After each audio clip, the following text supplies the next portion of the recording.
The second point is to stay away from anything unclean. Avoiding unclean things doesn't mean you should wait until the angel pours out the seventh bowl and lifts a stone and throws it into the sea, and only then decide to leave the Babylonian system. It's not about waiting until that moment to leave.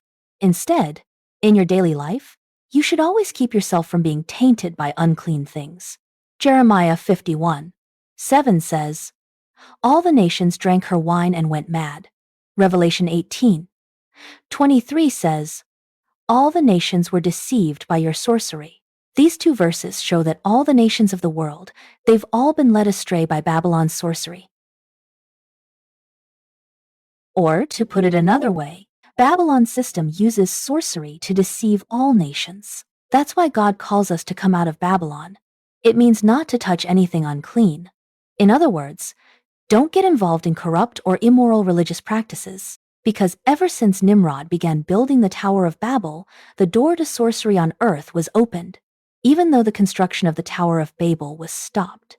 The spirit of sorcery, witchcraft, and impurity has already spread throughout the earth through all kinds of rituals. That's why Revelation says, "All nations have been led astray by your sorcery."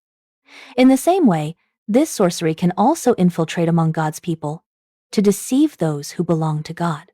Even worshipers serving God at the holy pulpit or pastors and ministers, don't think that just because someone serves in a church role, they are all truly God-fearing people.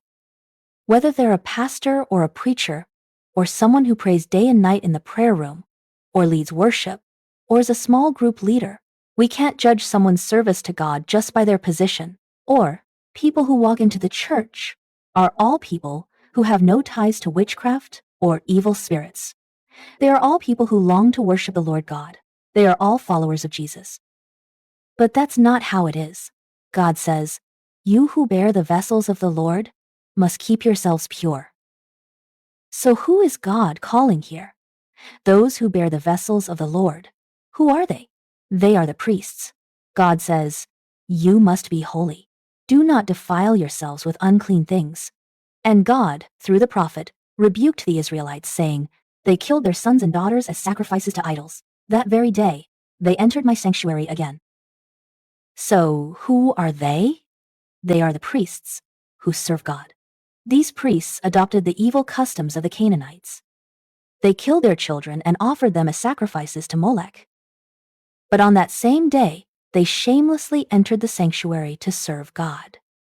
In doing so, they defiled God's holiness. And that's not all. These priests even went out of their way to invite people from distant Babylon, bringing in their sorcerer priests to instruct them in occult and mystical practices. So these priests, in order to receive these sorcerers, God said about these priests, they even went out of their way to bathe and change clothes to welcome the idols, put on eye makeup, wore jewelry, sat on elegant beds, with tables set before them, placing my incense and oils on them. That is to say, these priests who serve God in the temple, in order to welcome idols, they bathed and changed clothes, and even put on outfits for idol worship. Then, on a specially made bed, they engaged in sexual immorality to worship the gods of Babylon.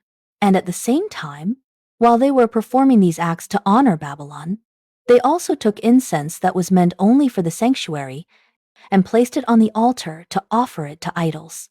This incense was something God had specifically instructed Moses about to warn the priests and the people, saying, "You must not make incense for yourselves using this recipe, but consider this incense holy and set apart for the Lord. Anyone who makes incense like this, just to enjoy its fragrance, that person must be cut off from the community." Exodus 30:37-38.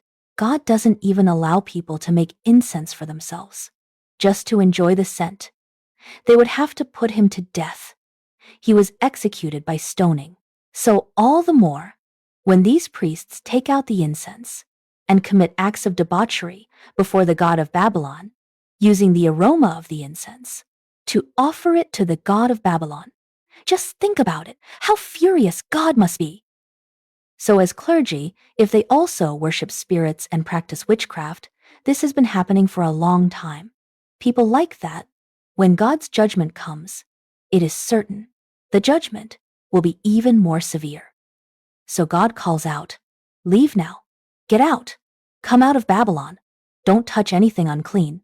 You must separate yourselves from them. You who carry the vessels of the Lord must keep yourselves pure." So today, as those who serve God, when it comes to witchcraft and evil spirits, we still need to have a clear standard in our hearts. Don't assume that just because I believe in Jesus, all witchcraft and evil spirits will stay away from me. Honestly, when you turn away from God, witchcraft and evil spirits start to draw near. When you step outside of God's protection, you're much more open to attack. And we also need to look at ourselves.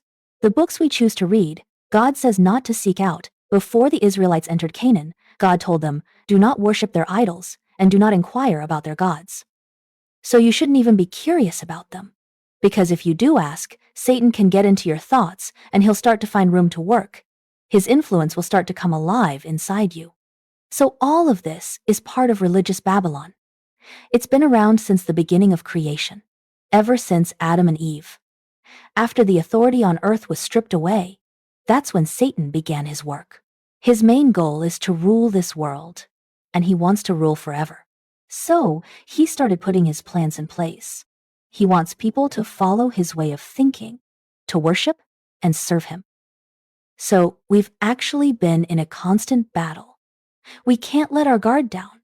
Even when we're in church today, we need to regularly examine ourselves. Don't let us fall into deception. That's not what the Bible teaches.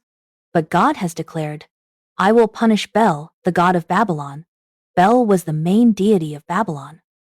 God said he will make him vomit up what he has swallowed. In other words, in the past, God allowed the idols of Babylon to have power and glory, but they will have it no more. They will lose their power. They will no longer be appealing. They won't be able to mislead people anymore. Jeremiah 51:44 says, "All nations will no longer flock to him." This means God will take back the wealth and hearts that Bel had captured. He was honored in the most wicked ways. Everything he devoured, he will have to spit out, and his power will be destroyed.